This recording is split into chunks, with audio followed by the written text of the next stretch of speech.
लिखनी कहानी आज गल्प विवेकानंद को अनुभव।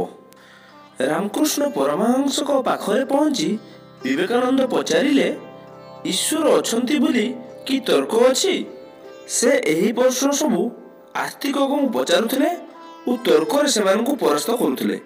विवेकानंद को प्रश्न शुणी रामकृष्ण पलटा प्रश्न कले, तू ईश्वर को देखिबू? चिंता करी कह हाँ कि ना। विवेकानंद को केही एभली कहि नथिले। चिंता करिबा लागि से गोटे दिन नेले। परदिन से कहिले मु परमेश्वर को देखिबा को चाहे। रामकृष्ण कहले, बेस यात्रा लगी प्रस्तुत हो। ए बड़ कठिन यात्रा।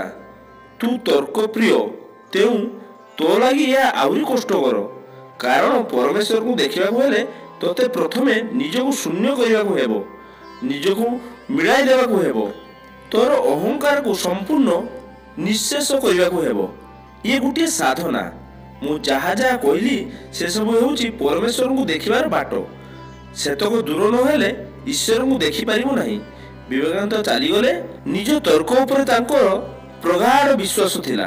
तेणु रामकृष्ण को भूल बोली प्रमाण करने को से रामकृष्ण कहितबा कथा पूरण करने को प्राण प्राण उद्यम कले। तापरे जहा हेला ता अवर्णनीय। से ईश्वर को सत्ता को अनुभव कले एवं सेतबेल को तर्कर उच्चाट विलुप्त हो सारी थिला। दर्शक बंधु, क्षुद्र गल्प साहाय्य आपण मानक एंटरटेनमेंट करबा या मोर छुटिया प्रयास।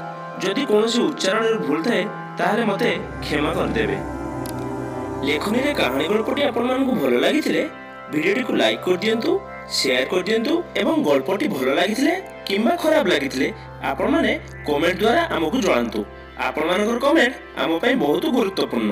दर्शक बंधु, एमिति भलो भलो गल्प सुनिया को चाहथिले चैनल टी को सब्सक्राइब कर दियंतु एवं पाकर थिबा बेल आइकन को दबाई दियंतु, जा फल रे वीडियो रो प्रथम नोटिफिकेशन आपण पाई परिबे। दर्शक बंधु, पुणी आउथरे देखा लेखनी रो कहानी रे आ गुटे अध्याय। से पर्यंत रहूची। नमस्कार।